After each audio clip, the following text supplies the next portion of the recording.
ಇನ್ನೊಂದು ಕಡೆ ಸಂಬಂಧಪಟ್ಟಂಗೆ ಬಿಜೆಪಿಯ ರಾಜ್ಯಾಧ್ಯಕ್ಷ ವಿಜೇಂದ್ರ ಕೂಡ ಮಾತನಾಡಿದ್ದಾರೆ.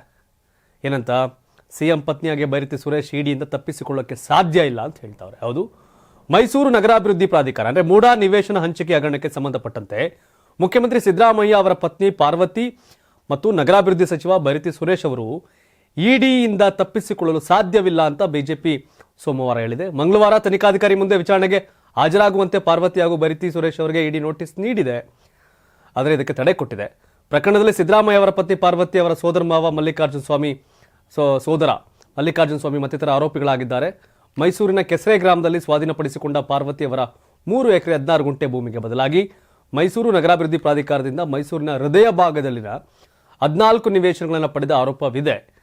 ಲೋಕಾಯುಕ್ತ ಪೊಲೀಸರಿಲ್ಲದೆ ಜಾರಿ ನಿರ್ದೇಶನಾಲಯ ಕೂಡ ಈ ಪ್ರಕರಣದಲ್ಲಿ ತನಿಖೆಯನ್ನು ನಡೆಸ್ತಿದೆ.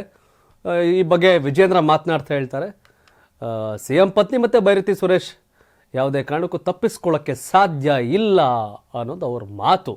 ಜೊತೆಗೆ ಸಿದ್ದರಾಮಯ್ಯ ಹಾಗೂ ಇತರರಿಗೆ ಕ್ಲೀನ್ ಚಿಟ್ ನೀಡಿ ಲೋಕಾಯುಕ್ತ ಪೊಲೀಸರು ಹೈಕೋರ್ಟ್ಗೆ ಕ್ಲೋಸರ್ ರಿಪೋರ್ಟ್ ಸಲ್ಲಿಸಿದ್ದಾರೆ ಎಂಬ ಮಾಹಿತಿ ಲಭ್ಯವಾಗಿದೆ ಅಂತ ಕೂಡ ವಿಜೇಂದ್ರ ತಿಳಿಸಿದ್ದಾರೆ.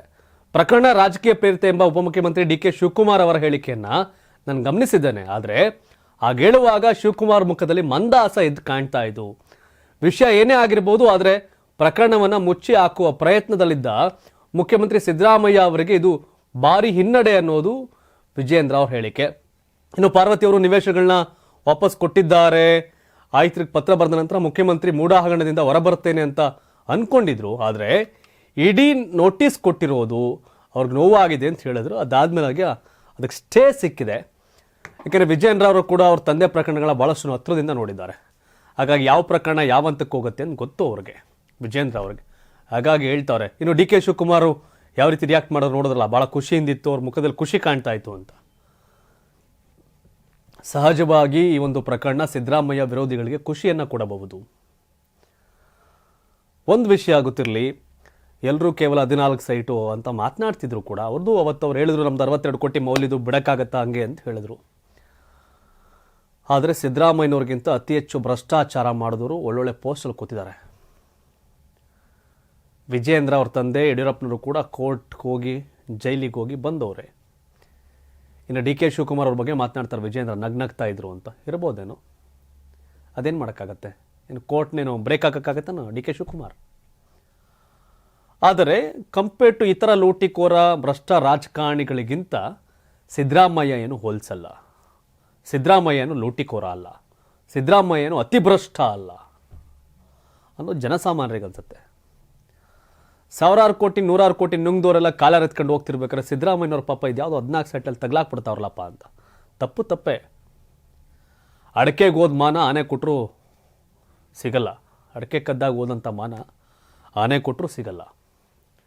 ಯಾಕಂದರೆ ಈ ಪ್ರಕರಣದಲ್ಲಿ ಕೋರ್ಟ್ ಲೋಕಾಯುಕ್ತ ತನಿಖೆಗೆ ಆದೇಶ ಮಾಡಬೇಕಾದ್ರೆ ಹೈಕೋರ್ಟ್ ಅವತ್ತು ಮೇಲ್ನೋಟಕ್ಕೆ ಈ ಪ್ರಕರಣದಲ್ಲಿ ತಪ್ಪಾಗಿದೆ, ಇನ್ಫ್ಲೂಯೆನ್ಸ್ ಆಗಿದೆ ಅನ್ನೋದು ಕಾಣ್ತಿದೆ ಅನ್ನೋ ಆಧಾರದ ಮೇಲೆ ಕೊಟ್ಟಿದ್ರು, ಇಲ್ಲ ಅಂತೇನಿಲ್ಲ. ಅದನ್ನು ವಾಪಸ್ ಕೊಡ್ಲಾಗಿ ಒಂದು ಪ್ರಕರಣದಲ್ಲಿ ವಾಪಸ್ ಹಂಗಾರೆ ಎಲ್ಲ ಪ್ರಶ್ನೆ ಎತ್ತಿದ್ರಪ್ಪ. ಕಳ್ಳ ಕದ್ಬಿಡ್ತಾನೆ. ಈಗ ಮಂಗಳೂರಲ್ಲಿ ಬ್ಯಾಂಕ್ ಲೂಟಿ ಆಯಿತು, ಕಳ್ಳನ ಅರೆಸ್ಟ್ ಮಾಡೋರು ಈಗ ಕೊಟ್ಬಿಟ್ಟ, ಹಂಗಾರೆ ಅವ್ನು ಬಿಟ್ಬಿಡೋಕ್ಕಾಗತ್ತೇನು? ಹಾಗಾಗಿ ಎಲ್ರಿಗೂ ನ್ಯಾಯಾಲಯ ಒಂದೇ, ವಾಪಸ್ ಕೊಟ್ಟಿರ್ಬೋದು. ಒಂದಂತೂ ಸತ್ಯ, ಬೇರೆ ರಾಜಕಾರಣಿಗಳು ಲೂಟಿ ಮಾಡ್ದಂಗೆ, ದೋಚದಂಗೆ, ದರೋಡೆ ಮಾಡ್ದಂಗೆ ಸಿದ್ದರಾಮಯ್ಯವ್ರು ಮಾಡಿಲ್ಲ ಅನ್ನೋದಂತೂ ಸತ್ಯ. 84ರಿಂದ 50 kg ಬಂದೆ, ಆಮೇಲೂ ಸಣ್ಣಗೆ ಫಿಟ್ ಆಗಿದ್ದೀನಿ. ಅದಕ್ಕೆ ನಾನು ಯೂಸ್ ಮಾಡ್ತಾ ಇರೋದು ಜೀನಿ ಸ್ಲಿಮ್. ಸಣ್ಣ ಆಗೋಕ್ಕೆ ಜೀನಿ ಸ್ಲಿಮ್ ಯೂಸ್ ಮಾಡಿದೆ, ಹೆಲ್ದಿನೂ ಅದೇ. ನೀವು ಸಣ್ಣ ಆಗಬೇಕಾ, ಹೆಲ್ದಿ ಆಗಬೇಕಾ? ಹಾಗಿದ್ರೆ ಜೀನಿ ಸ್ಲಿಮ್ ಯೂಸ್ ಮಾಡಿ. ಸಣ್ಣ ಆಗೋದಕ್ಕೆ ಯಾವುದೋ ಪ್ರಾಡಕ್ಟ್ ಹೇಳ್ತಾ ಇದ್ದಾಳೆ, ಏನಾದರೂ ಸೈಡ್ ಎಫೆಕ್ಟ್ಸ್ ಇದೆ ಅಂತ ಯೋಚನೆ ಮಾಡ್ತಾ ಇದ್ದೀರಾ? ಖಂಡಿತ ಇಲ್ಲ, ಯಾಕಂದರೆ ಇದು ಕೆಮಿಕಲ್ ಫ್ರೀ. ಸಣ್ಣ ಆಗಬೇಕು ಅಂದರೆ ಜೀನಿ ಸ್ಲಿಮ್ ಯೂಸ್ ಮಾಡಿ. ಹೆಚ್ಚಿನ ಮಾಹಿತಿಗೆ ಕೆಳಗೆ ಡಿಸ್ಪ್ಲೇ ಆಗ್ತಿರೋ ನಂಬರ್ಗೆ ಕಾಲ್ ಮಾಡಿ.